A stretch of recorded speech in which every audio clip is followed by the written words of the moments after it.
Halo, apa kabar pemirsa? Senang sekali saya Imam Asyari bisa menemani Anda kembali di program yang syarat informasi inspiratif untuk Anda dan keluarga. Inilah dia Bincang Sehati.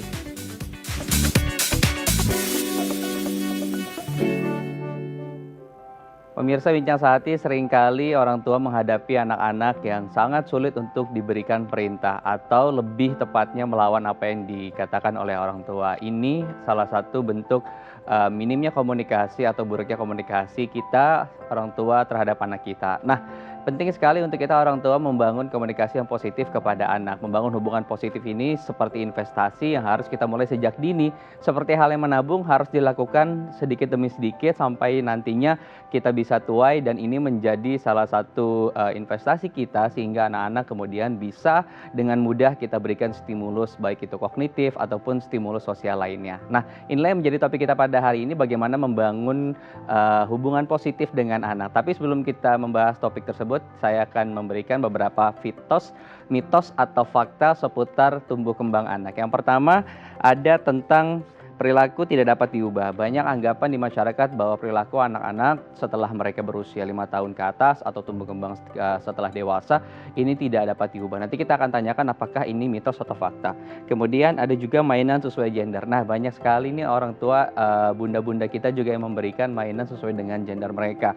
Ketika itu laki-laki akan diberikan beberapa instrumen permainan seperti sepak bola, dan ketika gendernya perempuan akan diberikan mainan seperti boneka. Apakah ini mitos atau fakta? Kemudian yang ketiga, bisa membaca sebelum masuk TK. Banyak sekali orang tua yang menuntut anak-anak mereka untuk bisa membaca sebelum mereka bisa masuk ke taman kanak-kanak. Nah, ini yang menjadi akhirnya anak-anak merasa terbebani. Apakah hal tersebut mitos atau fakta? Nanti kita akan membahasnya dengan pakar ya pemirsa.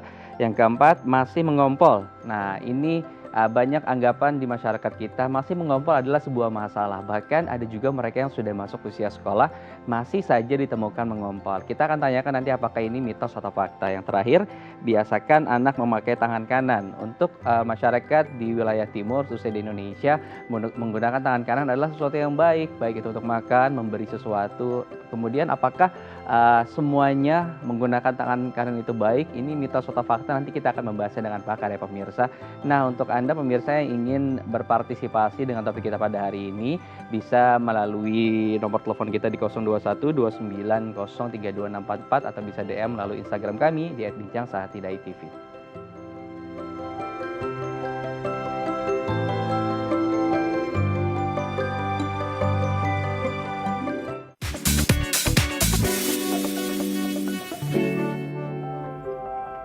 Terima kasih Anda masih bersama kami di Bincang Sehati. Di segmen sebelumnya saya sudah menguraikan beberapa mitos dan fakta tentang tumbuh kembang anak. Nah, untuk membahasnya saya sudah terhubung dengan Dr.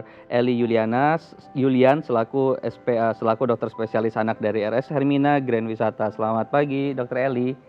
Selamat pagi Mas Imam, apa kabar? Sehat semua? Sehat dokter, baik. Dokter, ini ada beberapa informasi seputar mitos dan fakta yang banyak beredar di masyarakat. Yang pertama, benar nggak sih dok sebetulnya perilaku anak ini dapat diubah? Karena banyak sekali anak-anak yang perilakunya sudah terbentuk, dan banyak juga beberapa orang tua yang pesimis gitu perilaku mereka bisa diubah kembali. Sebetulnya benar tidak bahwa perilaku anak-anak ini bisa diubah ketika mereka sudah dewasa nanti?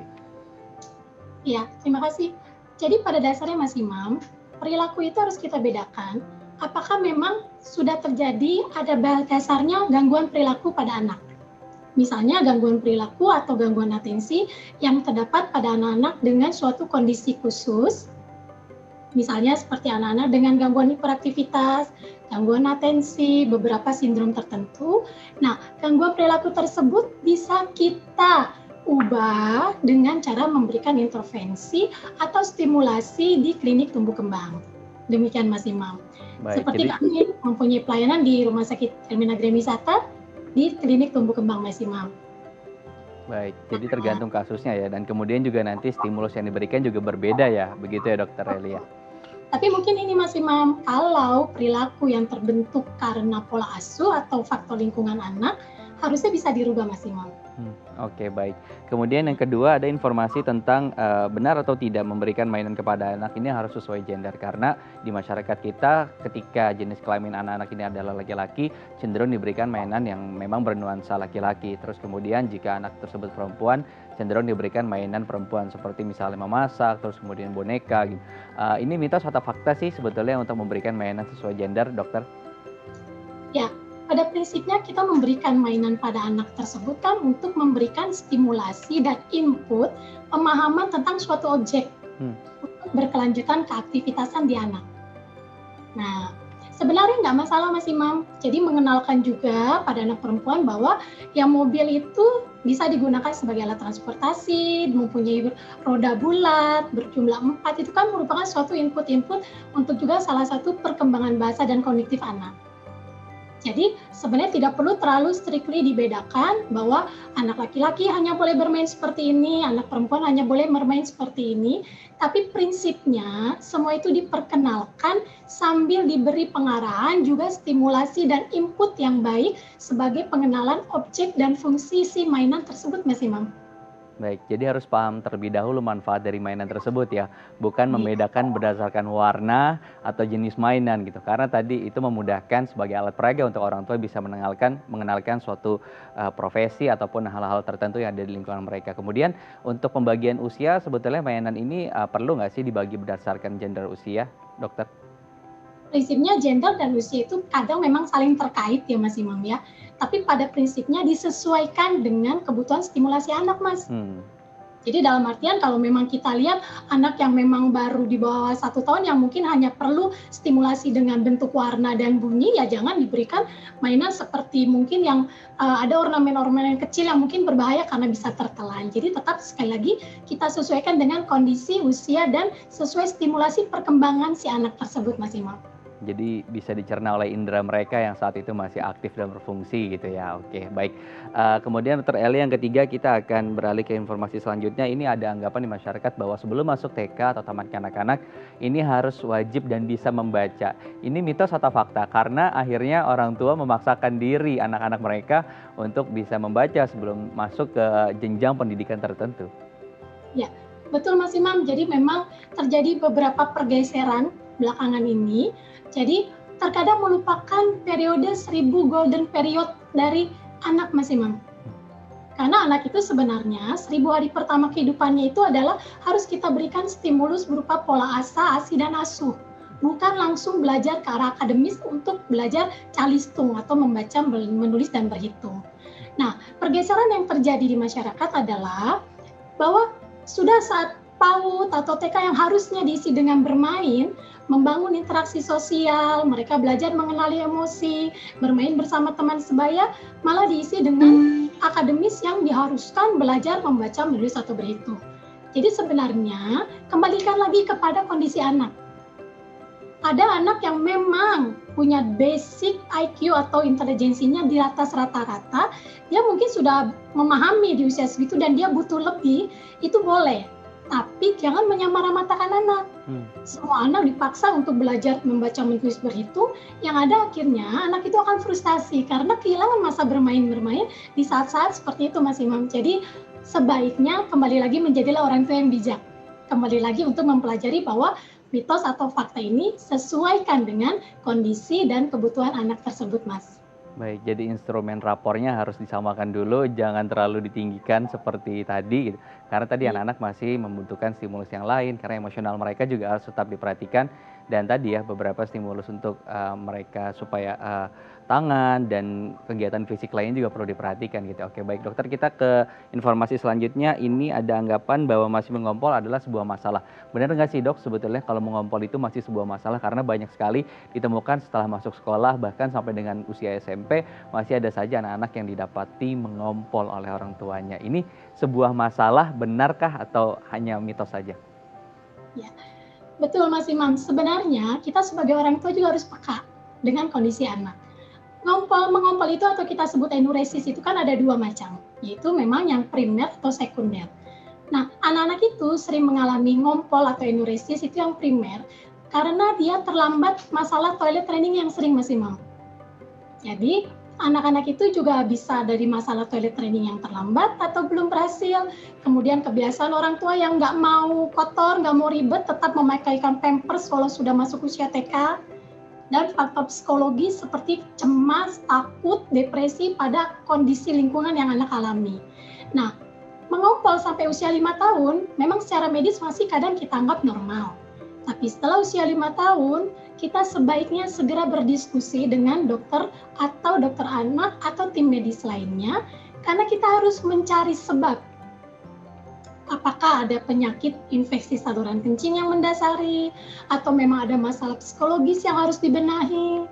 Jadi seperti itu Mas Imam. Jadi kita nggak bisa juga membiarkan nanti juga hilang sendiri, SMP, SMA hilang sendiri. Itu nggak bisa, karena kasihan nanti anaknya pun akan terganggu. Saat dia misalnya ada acara sekolah, dia tidur bersama teman di acara sekolah atau acara seringnya field trip atau apa, kan akan bermasalah.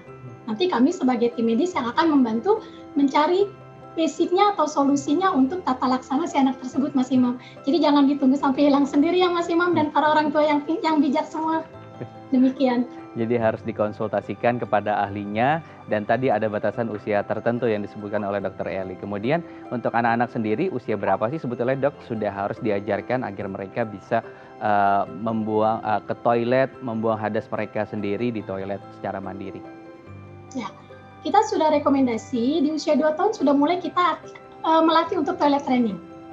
Nah, kita latih mereka mengenali, merasakan, dan prosesnya harus bagaimana untuk proses berkemih dan proses berdefekasi. Dan itu harus ditemani Mas Imam, karena sering sekali anak-anak itu nggak nyaman. Nah, nggak nyamannya pun harus kita dampingi, kita support, dan kita selalu jangan lupa memberikan pujian pada anak. Kalau dia berhasil, dia sudah bisa menyampaikan rasa ingin berkemih, kita dampingi, kita ajarkan bagaimana kalau toilet itu menggunakan, mungkin dia tidak nyaman merasakan kalau mau defekasi kan mules ya Mas Imam ya. Nah itu kita dampingi, pengertian bahwa itu sesuatu yang normal. Jadi memang sekali lagi kita sebagai orang tua benar-benar harus support dari semua hal pada anak, dan sekali lagi jangan lupa untuk selalu memberikan pujian pada saat anak berhasil melalui proses tersebut Mas Imam. Baik, itu sebagai gift ya, dan ini sebetulnya bentuk komunikasi positif juga ya dokter ya terhadap anak ya. Kita ke poin terakhir yang kelima, dok, ini ada apakah benar harus membiasakan anak memakai tangan kanan, terutama di budaya timur kan kita selalu memaksakan anak katakan menggunakan tangan kanan sebagai tangan yang baik untuk makan atau untuk melakukan kegiatan lain, memberi dan lain sebagainya. Apakah betul dengan memaksakan hal tersebut ini baik untuk anak atau ini hanya mitos saja? Ya. Pada prinsipnya, jadi kita selalu kembali lagi kepada anak Mas Imam. Karena anak itu kan pribadi yang sangat unik, berbeda dari anak satu dan anak yang lain. Pada anak yang memang dia terlahir untuk terlatih dengan menggunakan tangan kidal, kita nggak bisa memaksakan, karena nanti dia malah akan terganggu saat dia perkembangan motorik halus, dia lebih nyaman dan lebih baik dia menulis dengan tangan kidal, beraktivitas dengan tangan kiri, tangan kidal itu sebenarnya tidak masalah Mas Imam. Jadi tidak harus dipaksakan, dia harus bisa di tangan kanan. Tapi mungkin dalam kebudayaan kita memang belum bisa menerima semua bahwa kalau kita salaman ya nggak bisa pakai tangan kiri. Untuk hal-hal tersebut tidak masalah juga diajarkan.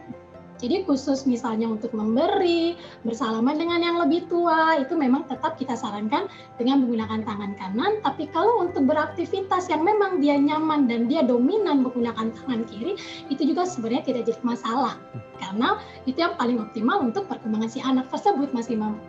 Baik, jadi harus melihat konteksnya ya dokter ya, ketika itu untuk hal-hal seperti tadi bersalaman atau yang berkaitan dengan kebudayaan atau makan gitu ya, lebih baik untuk menggunakan itu. Tapi untuk aktivitas seperti bermain, terus kemudian hal-hal lain menulis ketika memang bisa tangan kiri atau dia kidal, jangan dipaksakan untuk mereka menggunakan tangan kanan karena itu akan menyulitkan bagi mereka ya. Oke, baik. Terima kasih Dr. Eli Yulian selaku spesialis anak dari Rumah Sakit Hermina Grand Wisata sudah berbagi informasi di Bincang Sehati. Terima kasih dokter. Terima kasih, salam sehat. Salam sehat.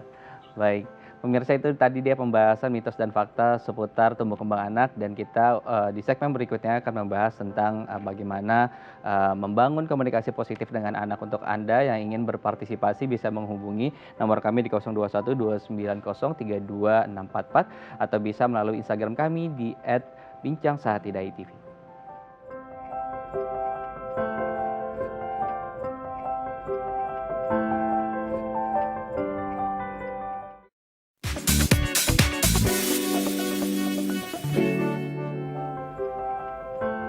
Terima kasih Anda masih bersama kami di Bincang Sehati. Kita akan membahas tema kita pada hari ini tentang bagaimana membangun hubungan positif dengan anak.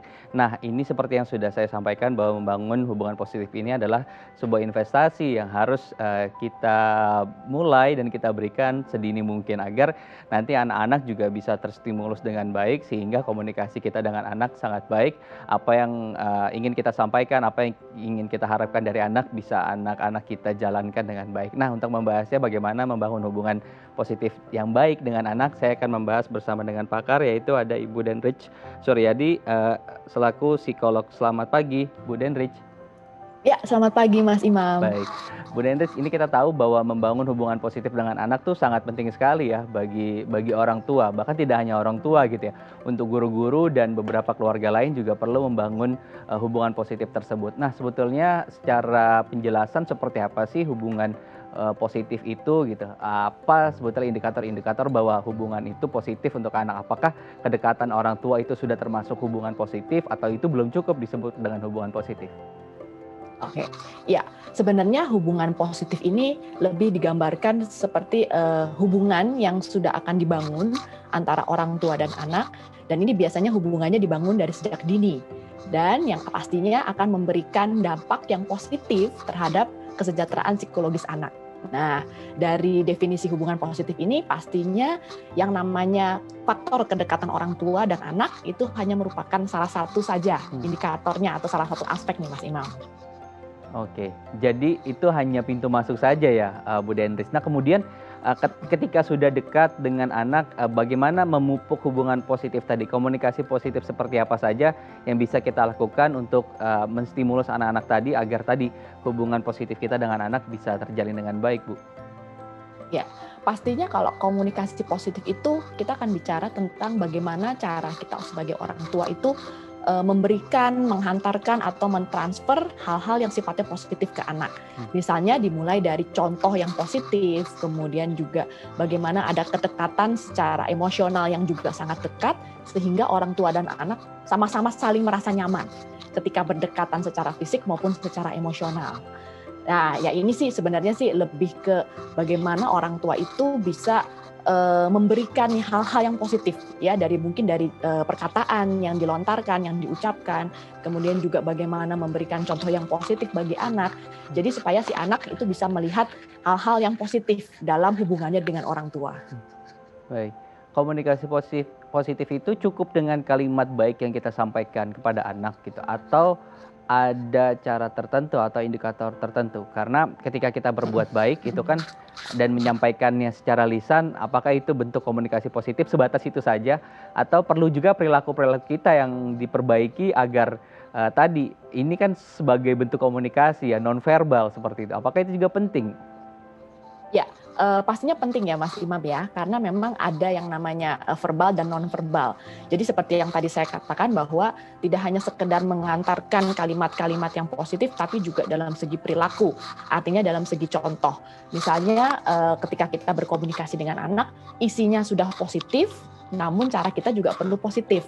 Misalnya contoh dengan cara yang konsisten ya. Jadi kalau misalnya kita mengadopsi pola asuh positif dengan memberikan pujian misalnya ya, atau kita memberikan konsekuensi ya, kita bukan lagi memberikan hukuman. Nah, dalam segala sesuatu yang kita berikan kepada anak itu pastinya juga akan harus dipastikan juga memberikan dampak positif ya. Kemudian juga dalam mengantarkan kalimat-kalimat positif juga pastinya kita juga perlu melakukan perilaku yang mungkin juga menghargai anak ya. Itu juga salah satu hal penting yang perlu kita beritahukan atau kita berikan kepada anak supaya anak juga merasa bahwa dia memiliki nilai yang positif di hadapan orang tuanya.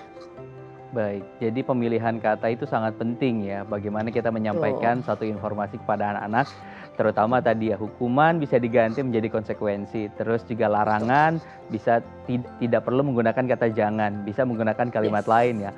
Ini sangat berpengaruh ya sebetulnya ya Bu Denrich ya, nanti daripada pemahaman anak ya gitu. Tapi kalau misalnya memang sudah pertanyaannya kemudian bagaimana cara kita akhirnya orang tua gitu ya mengubah hal-hal tersebut, karena sudah terlalu biasa menggunakan hal seperti itu dengan pola asuh kita saat kecil gitu. Akhirnya ketika melakukan pola asuh terhadap anak, kalimat-kalimat hukuman dan larangan-larangan seperti kata-kata jangan ini sering sekali keluar gitu. Iya, ini pastinya harus ditelusuri dulu ya Mas Imam ya, karena pasti masing-masing setiap orang tua punya masa lalu ketika si orang tua ini masih menjadi anak, bagaimana cara pengasuhannya yang dilakukan oleh orang tua mereka. Jadi memang sebenarnya kalau dalam sebuah konsep pengasuhan positif, biasanya orang tua ini akan diminta untuk diajak refleksi dulu. Sebenarnya waktu dulu ketika saya diasuh oleh orang tua saya, apakah saya merasa nyaman? Apakah saya merasa sejahtera? Apakah saya merasa bahagia? Atau bahkan mungkin apakah saya dapat menerima apa yang dilakukan oleh orang tua kepada saya? Nah, dari refleksi itu sebenarnya akan membantu orang tua untuk bisa mengubah pola asuhnya menjadi lebih positif kepada anak-anaknya di masa kini. Ya, jadi lebih ke bagaimana si orang tua ini menyadari bahwa apa yang dulu dia terima dari orang tuanya itu sesuai tidak dengan anaknya. Dan apakah yang dia terima itu juga dapat berdampak positif pada anak-anak ya, khususnya anak-anak zaman sekarang. Oke, baik. Jadi harus ditelusuri terlebih dahulu ya ke belakang bagaimana pola asuh sebelumnya.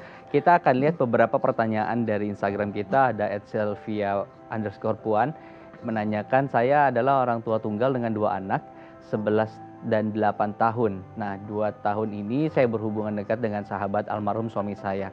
Kemudian anak-anak mengenal dia sebagai teman almarhum ayah mereka. Bagaimana kemudian menjelaskan agar tidak terkesan bahwa dia adalah pengganti ayah mereka.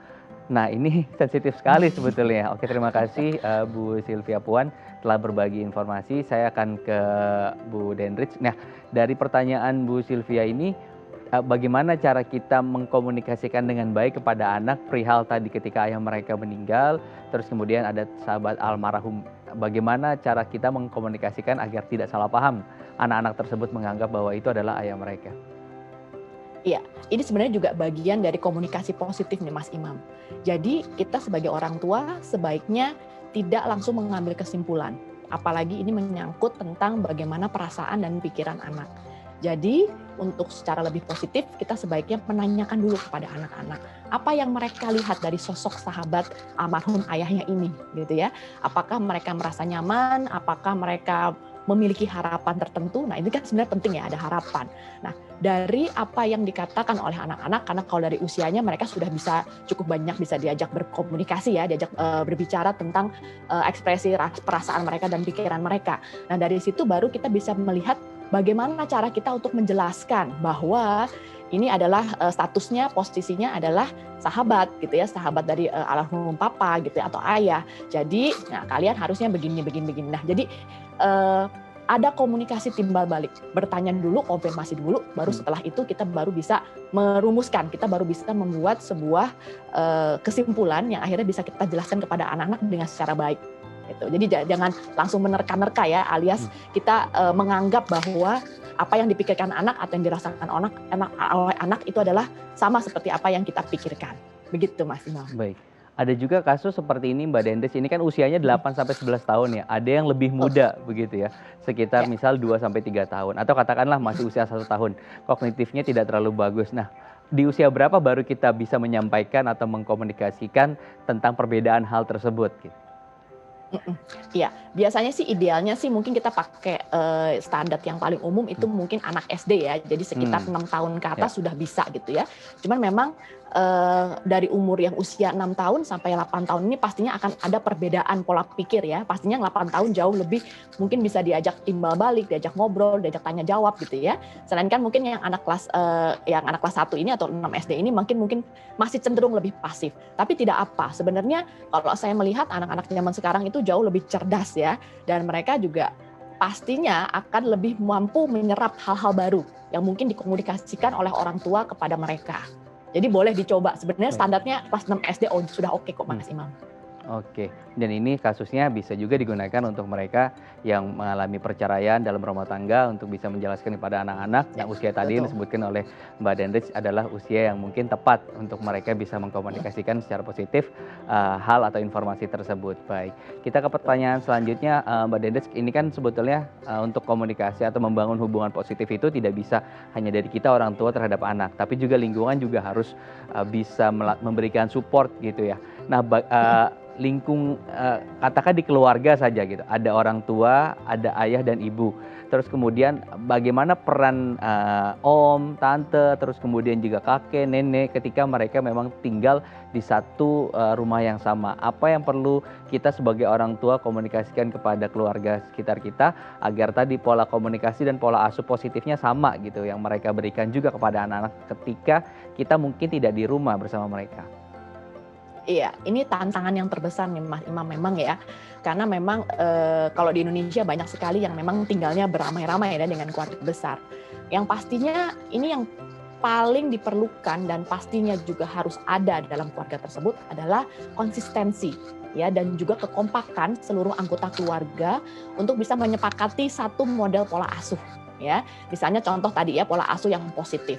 Tapi memang pengantarannya bisa secara positif, tapi pastinya nanti setiap anak pasti akan berbeda-beda ya. Mungkin ada yang lebih sedikit manja, mungkin ada yang sudah lebih mandiri. Pastinya pola asuhnya juga akan berbeda sedikit. Tetapi yang penting adalah bagaimana masing-masing keluarga kecil ini di dalam satu rumah ini memiliki batas untuk saling menghormati satu sama lain ya. Jadi tidak ada mengkritik, tidak ada mengkomentari atau mungkin malah mencela pola asuh yang sedang diberikan oleh salah satu keluarga tersebut dan itu dilakukan biasanya kan oleh keluarga yang lain gitu ya. Jadi memang harus saling menghargai dan juga harus ada selalu konsistensi. Dan terlebih ini juga buat si ayah ibunya ya yang ada sebagai kepala keluarga utama dalam keluarga itu pastinya juga harus bisa menghormati apa yang sudah diputuskan oleh keluarga anaknya. Oke. Terkadang itu datang dari orang tua ya ketika dari mulai cara menggendong, terus kemudian cara memberi makan gitu. Ini kan sesuatu yang akhirnya dikomentari, padahal sebetulnya itu juga untuk anak tidak baik gitu ya. Oke, baik. Nanti saya kan ini kan di lingkungan keluarga yang mudah untuk kita intervensi. Bagaimana dengan lingkungan luar yang sulit kita intervensi? Nah, kita akan membahasnya nanti usai jeda dan untuk Anda pemirsa yang ingin berpartisipasi dalam topik kita hari ini bisa menghubungi kami di 021 290 32644 atau bisa melalui Instagram kami di @bincangsehati.tv.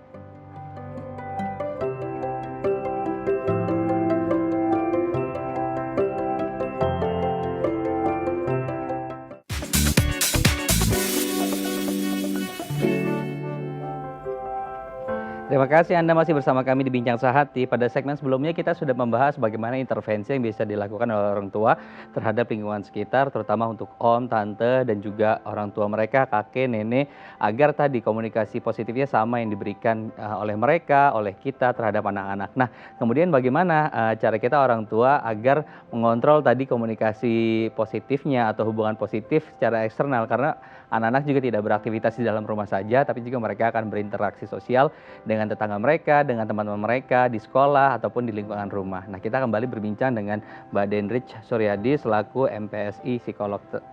Mbak Denrich, bagaimana kemudian untuk kita bisa mengontrol orang tua terhadap komunikasi positif atau hubungan positif anak-anak ketika mereka melakukan interaksi di luar? Karena banyak sekali sebetulnya nanti stimulus, informasi yang bisa mereka akses di luar yang barangkali berbeda dengan stimulus yang sudah kita berikan saat mereka berada di rumah. Iya, pastinya ini yang komunikasi positif tadi akan menjadi bekal ya Mas Imam ya. Ya. Jadi sebenarnya komunikasi positif dan kedekatan orang tua itu akan menjadi bekal ya. Ini sebuah benteng yang akan membantu orang tua dan anak ini bisa menghadapi apapun juga yang terjadi di lingkungan ya. Kalau misalnya tadi contoh kalau misalnya orang tua biasa komunikasi positif dan anak juga merasa nyaman berkomunikasi dengan orang tua, bertanya atau mungkin juga belajar dari orang tua, pastinya ketika anak-anak menerima stimulus dari lingkungan, maka anak-anak pun pastinya juga akan tidak segan bertanya kepada orang tua ya. Jadi kita juga orang tua juga tahu apa yang terjadi dengan anak, apa yang diterima oleh anak dari lingkungan, dan kita bisa segera menginformasikan ya, kita segera bisa membantu anak untuk bisa membedakan mana yang baik dan yang mana yang buruk. Tuh. Baik, jadi bekalnya seperti yang kita berikan di rumah begitu ya. Betul. Ketika ada perbedaan informasi mungkin dari guru yang mereka terima, bagaimana cara kita menyesuaikan hal tersebut gitu. Terkadang kan argumentasi kita berbeda gitu, apa yang diberikan oleh guru dengan apa yang sudah kita tanamkan sebelumnya. Ya, pastinya kita perlu memberikan alasan ya, atau perlu juga bahkan Untuk anak-anak tertentu yang mungkin lebih cerdas, biasanya mereka akan membutuhkan data. Nah, jadi kita sebagai orang tua juga perlu menjelaskan dengan alasan yang kuat dan juga pastinya disertai dengan data atau bukti. Sehingga anak-anak dapat melihat bahwa, oh ternyata orang-orang ini juga memiliki perbedaan pendapat ya. Dan ternyata si anak ini juga akan bisa belajar untuk bisa menentukan mana sebenarnya yang mereka bisa terima. Ya, misalnya pandangan dari orang tua atau pandangan dari guru. Nah, dari situ juga diskusinya bisa berlanjut tuh Mas Imam ya. Artinya orang tua juga bisa mendiskusikan, menjelaskan mengapa gurunya berpendapat demikian dan mengapa orang tuanya berpendapat demikian. Gitu. Jadi anaknya akan jauh lebih belajar lebih banyak. Oke, baik. Kemudian sekarang kan anak-anak juga memiliki tantangan baru yaitu dunia digital. Mereka bisa mengakses untuk usia tertentu begitu ya. Ketika kognitifnya sudah baik, mereka akan mengakses informasi lebih dalam melalui konten-konten digital. Nah, ini kan sangat sulit juga untuk kita batasi. Informasi mereka lebih banyak, kemudian juga entah itu mungkin informasi positif atau negatif gitu. Bagaimana kita akhirnya melindungi mereka dari hal-hal tersebut? Ya, memang biasanya pasti akan ada batas usia anak yang dapat bisa menggunakan gadget ya sebenarnya Mas Imam. Ini salah satunya memang kalau secara psikologis mereka akan lebih siap di usia 13 tahun ke atas sebenarnya. Tapi memang akhirnya sekarang tantangannya adalah semua harus menggunakan gadget, semua harus menggunakan media tersebut. Sehingga akhirnya orang tua, kalau menurut saya orang tua tetap harus memberikan kalau misalnya memang diperlukan untuk kebutuhan belajar pada saat ini, tetapi juga orang tua harus perlu untuk menetapkan disiplin. Ya, karena yang namanya gadget ini kalau misalnya digunakan untuk belajar, untuk mengetahui banyak hal gitu ya, itu sangat positif sebenarnya. Tetapi ketika ada dampak, ketika penggunaan gadget ini sangat berlebihan, ini yang kadang-kadang akhirnya membuat anak-anak kita terjebak ya, misalnya dalam kondisi adiksi atau mungkin yang tadi terpengaruh dengan konten-konten di media digital. Oke, dan itu yang belum tahu juga nilainya bisa dipertanggungjawabkan atau tidak gitu ya. Oke, Mbak Dendrich, kalau misal tadi kan kita masih berbicara soal lingkupnya komunikasi, baik itu verbal ataupun non-verbal. Nah, hubungan ini kan sebetulnya sangat luas gitu. Apakah hubungan positif ini hanya sebatas pada komunikasi saja, atau juga ada hal lain yang kemudian menjadi stimulus untuk kita bisa membangun hubungan positif dengan anak-anak kita, Mbak? Ya, pasti yang tadi kedekatan fisik dan kedekatan secara emosional gitu ya, itu juga sangat penting gitu karena semuanya pasti berawal dari secara fisik gitu ya. Kalau ada sentuhan fisik, ada pelukan, ada kedekatan ya, biasanya memang ada aktivitas bersama, itu biasanya akan lebih sangat membantu membangun komunikasi positif antara orang tua dan anak. Oke, jadi mencintai dulu, menyukai dulu, baru kemudian memberikan stimulus. Kalau hal dasarnya tidak ada, sangat sulit sebetulnya kita bisa membangun hal berikutnya di langkah-langkah berikutnya. Ya, nah, ada yang menggambarkan bahwa ketika kita memiliki hubungan positif atau memberikan stimulus positif, itu seperti sebuah kendaraan begitu. Ketika anak itu penuh dengan lingkungan positif dan stimulus positif, dia memiliki kecepatan yang lebih besar gitu atau lebih cepat daripada teman-teman lain yang mungkin stimulusnya kurang. Apakah penggambaran tersebut bisa dibenarkan gitu? Karena ketika seperti itu bahwa ketika mereka masuk ke suatu kelas atau menerima suatu pelajaran, itu digambarkan bisa lebih mudah menyerap informasi dibandingkan dengan teman-teman sebelumnya. Apakah betul nanti dampak dari komunikasi positif ataupun hubungan positif akan seperti itu, Mbak Dendrich? Ya, betul sekali Mas Imam. Karena pastinya anak ini akan terisi secara penuh ya. Dia akan memiliki konsep diri yang positif, harga dirinya juga baik, sehingga akhirnya dia merasa percaya diri.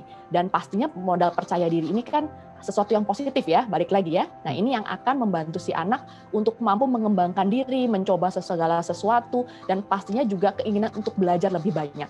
Karena memang nuansanya sangat positif. Oke, jadi ini membantu ya. Pondasinya sudah dibuat dan hubungan positif ini menjadi pondasi sangat baik. Oke, baik. Kemudian sebaliknya gitu, ada juga hubungan yang negatif gitu. Bisa dijelaskan secara singkat saja mungkin Mbak Dendrich seperti apa sebetulnya hubungan negatif atau komunikasi negatif yang sadar atau tidak disadari dilakukan oleh kita sebagai orang tua terhadap anak-anak kita? Iya, sedangkan kalau misalnya bentuk hubungannya negatif, pastinya nih Mas Imam dari segi komunikasi, maka anak-anak pun tidak akan mendapatkan sesuatu yang dapat mungkin istilahnya merecharge dia ya, tidak ada sesuatu yang bisa mengisi anak dengan hal-hal positif. Sehingga akhirnya pastinya dia akan memiliki pandangan yang negatif terhadap diri sendiri, tidak berani mencoba, atau bahkan mungkin karena kata kuncinya adalah merasa tidak dicintai, merasa tidak diterima, atau mungkin bahkan merasa tidak dihargai sehingga membuat anak itu akan merasa bahwa dia sendiri tidak bermakna. Nah, ini yang akhirnya akan membuat anak-anak menjadi ya dia akan tidak sulit berprestasi dan mungkin akan cenderung lebih banyak untuk merusak dirinya sendiri. Oke.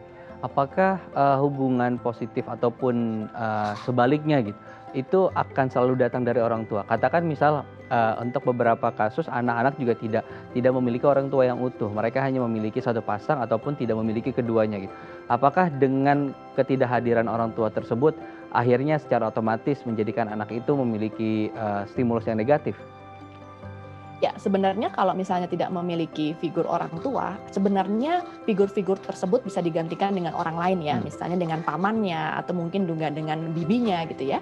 Ini semua tergantung dari bagaimana si anak ini bisa mempersepsikan bahwa lingkungan itu memberikan contoh yang baik buat dia. Karena kan sebenarnya untuk menemukan figur itu kan sebenarnya kan untuk contoh ya sebenarnya. Nah, ketika ada anak yang mungkin tidak kurang beruntung, tidak memiliki orang tua atau mungkin hanya memiliki salah satu orang tua, maka figur-figur tersebut dapat digantikan dengan figur-figur yang lain, misalnya guru atau saudara terdekat atau bahkan kakek neneknya, gitu ya. Tapi yang penting adalah si anak mendapatkan contoh yang tepat dan positif dari figur orang tua pengganti.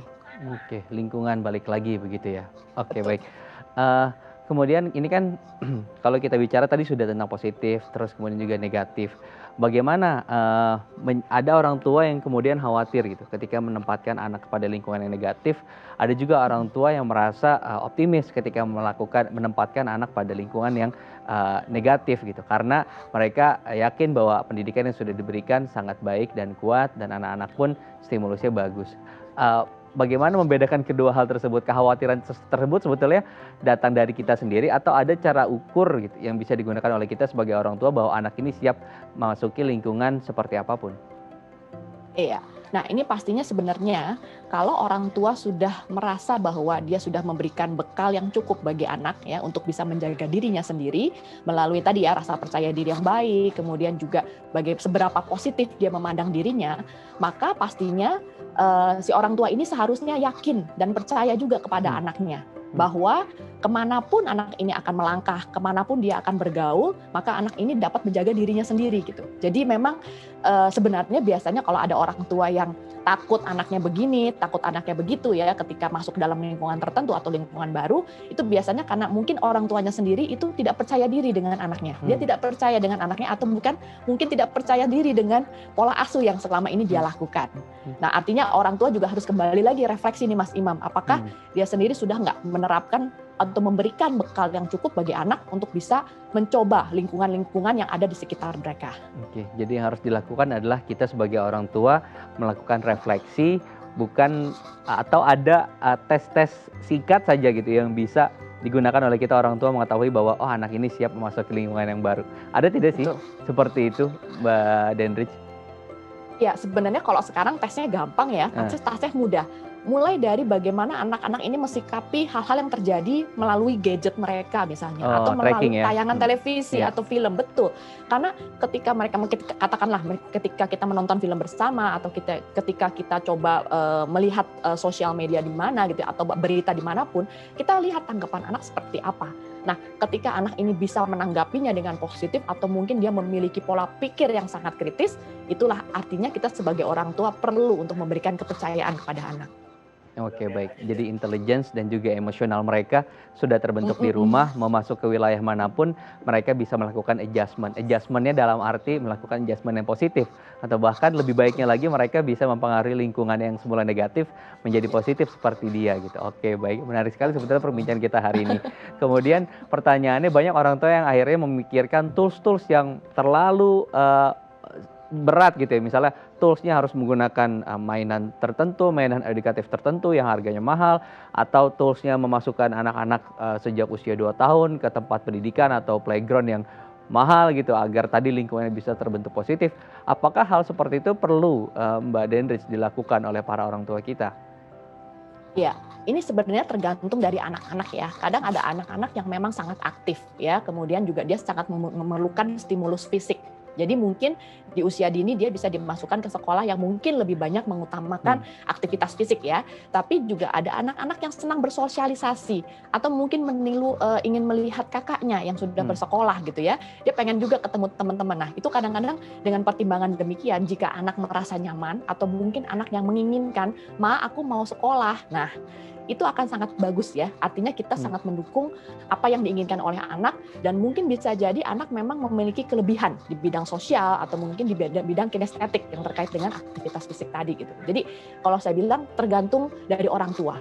Jangan sampai kalau anaknya belum siap secara emosional ya, atau mungkin dia masih belum menginginkan untuk pergi sekolah, jangan orang tuanya yang memaksakan gitu. Jadi memang harus melihat dari dua sisi, dari sisi orang tua dan sisi anak.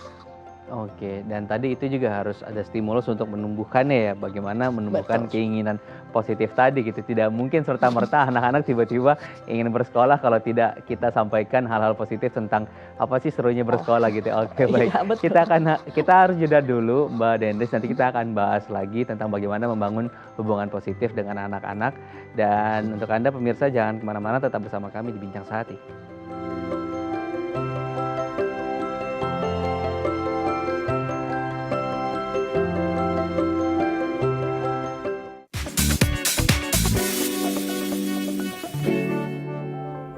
Terima kasih Anda masih bersama kami di Bincang Sehati. Tadi kita sudah bahas bagaimana kemudian memberikan tools-tools yang baik atau menggunakan tools-tools yang bisa digunakan oleh para bunda di rumah. Bisa tadi menggunakan tools dengan memasukkan ke lingkungan sekolah atau beberapa hal lain gitu. Nah,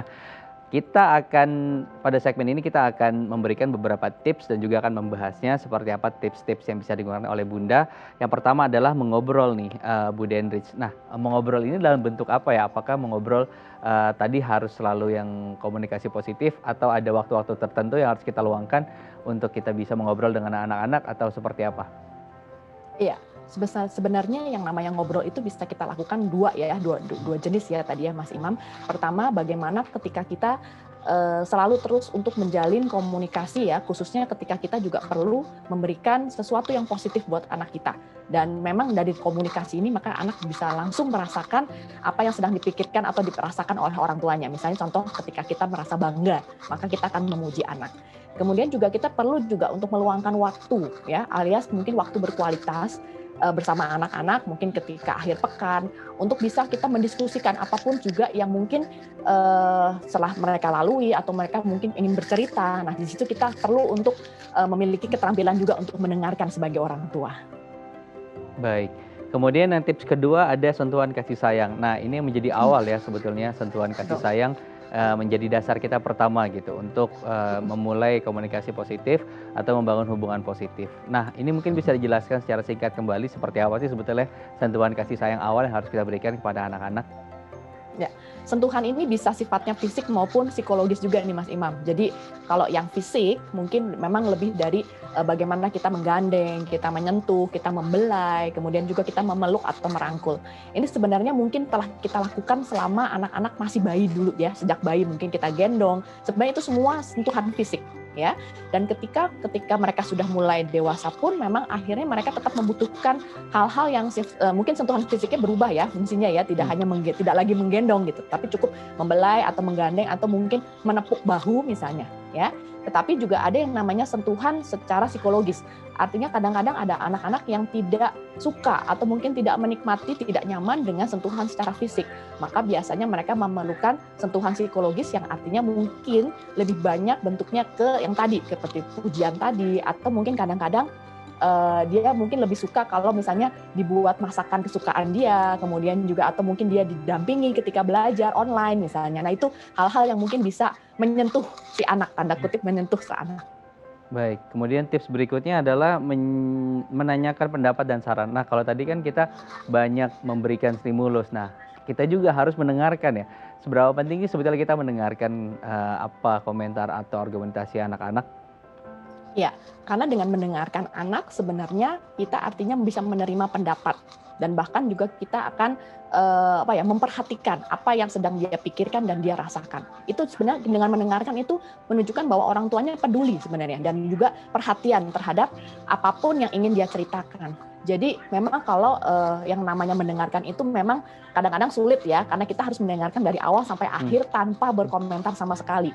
Tetapi sebenarnya orang tua bisa melakukannya, dan mungkin nanti bahkan justru dampaknya biasanya nanti anak juga akan pasti belajar mendengarkan orang tua. Jadi kalau anaknya mau mendengarkan kita, maka kita juga harus perlu belajar untuk mendengarkan anak.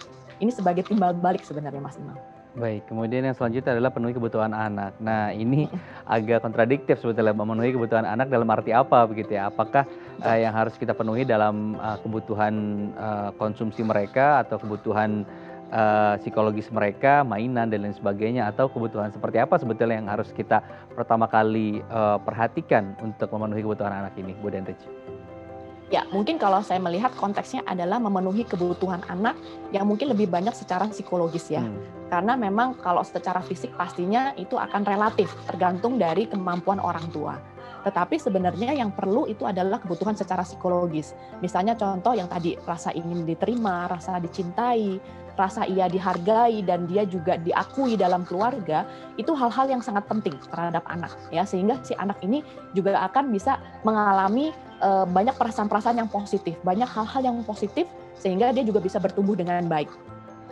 Oke, baik, Bu Denrich, terima kasih sudah berbagi informasi dan inspirasi di Bincang Sehati. Semoga banyak orang tua kita yang tadi mendapatkan insight gitu ya dari apa yang disampaikan oleh Bu Denrich, agar nanti mereka bisa membangun komunikasi positif terhadap anak-anak. Terakhir, sebagai penutup, apa tips dan trik yang bisa diberikan oleh Bu Denrich untuk orang tua kita agar tadi bisa menjalin kembali hubungan positif dengan anak-anak? Singkat saja, Bu Denrich.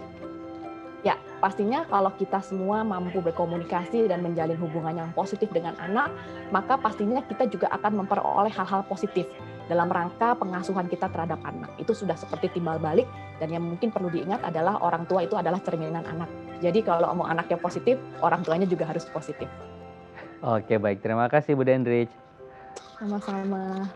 Baik, pemirsa, itulah tadi akhir perbincangan kita dengan Bu Denrich tentang tema memenuhi kebutuhan atau membangun kebutuhan positif dengan anak. Untuk Anda yang ingin kembali menyaksikan program Bincang Sehati, bisa menyaksikan kembali di channel YouTube kami di @bincang_sehati.tv. Atau Anda yang memiliki kritik dan saran, bisa menghubungi kami di Facebook, Instagram, dan juga YouTube di @bincang_sehati. Akhir kata, saya Muhammad Syahri mewakili seluruh kabar kerja yang bertugas, pamit undur diri. Terima kasih.